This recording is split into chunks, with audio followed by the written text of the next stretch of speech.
All right, Pittsburgh Steelers on the road at the Washington Commanders. This has been an interesting game all week long.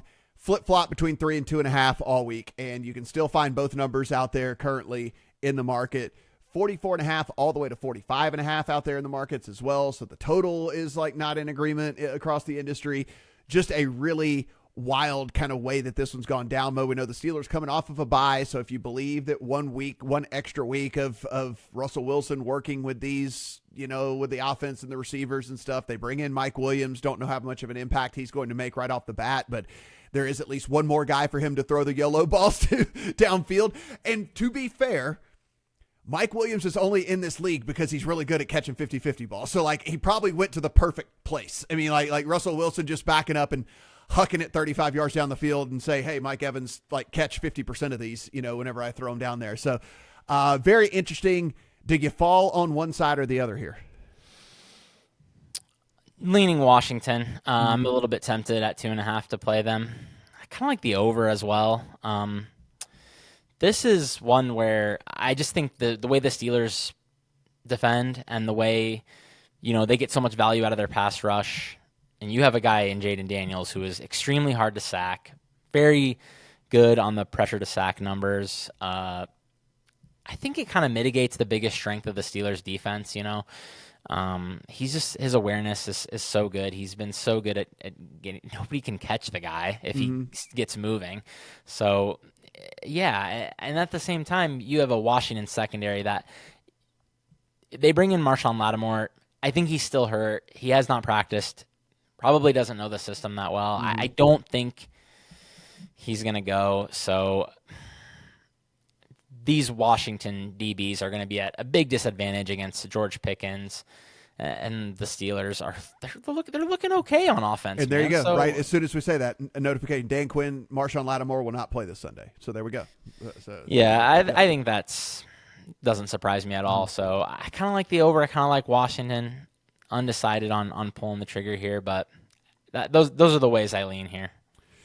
Yeah, I'm not cherry picking here. I just want to at least bring up the fact that I think that we look at this Washington defense and because of the overall statistics, which the first month of the season they were so god awful that it has skewed some of the stuff, but if you go and okay, let's give them a month to figure things out. And if you start in week 5, they're actually 8th in the NFL in EPA per play allowed on the defensive side of the ball, right? So Washington's defense is at least figured out at least a little bit of something going on. I'm not saying that they're good by any stretch. That's not where I'm going with this. I'm saying that they're not god awful out there, because I think everyone just has this impression when you look at this overall season statistics that this team is just absolutely wretched, which they were wretched the first month of the season for sure. There's no doubt about that. But if you start at week 5, they at least kind of started to figure some stuff out. And I think that had to,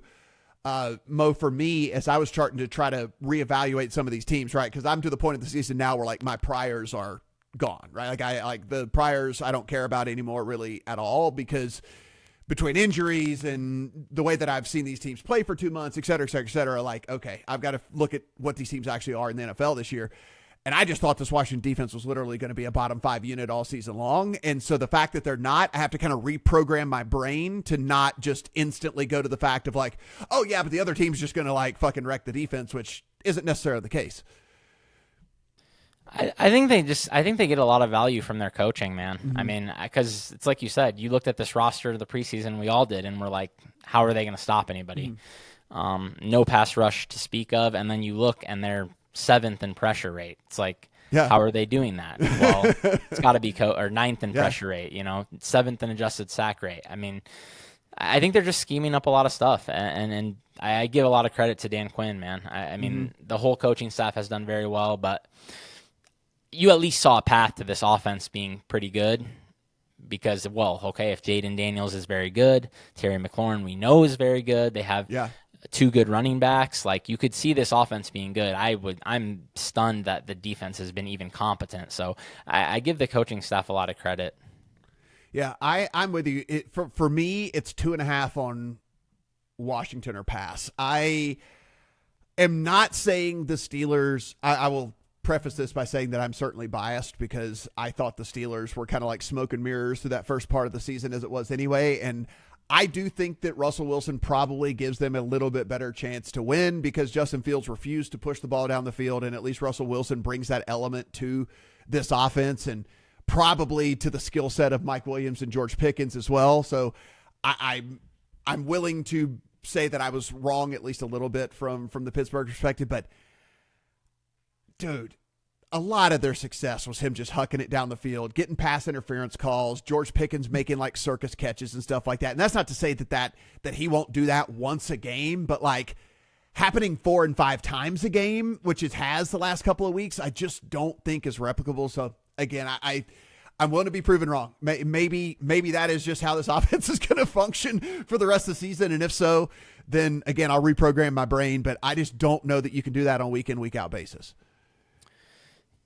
Yeah, I mean, George Pickens does have a true talent level for making those tough catches, obviously. Yeah. And like you said, it's a good marriage with this receiving core and Russ. And then I think back to that Indianapolis-Pittsburgh game where I bet the Colts, and I literally was just thinking, okay, these are two like similarly matched teams, but you have one quarterback who wants to be a nit, and you have one quarterback who's going to play like a maniac and push the ball downfield. Well, I'm going to lean into the variance that Anthony Richardson is bringing to the table. So when you have a bad offense, I'd rather have a bad offense with variance than a bad offense with a quarterback who's going to turtle up, basically. So, I think it's legitimately helpful for them that Russ is just willing to throw moon balls up. And I do feel similarly to you, though. I do think Washington is a bit better. They're at home.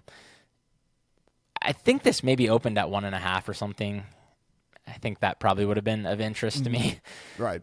At 3, I think we're starting to get into it's pretty fair territory.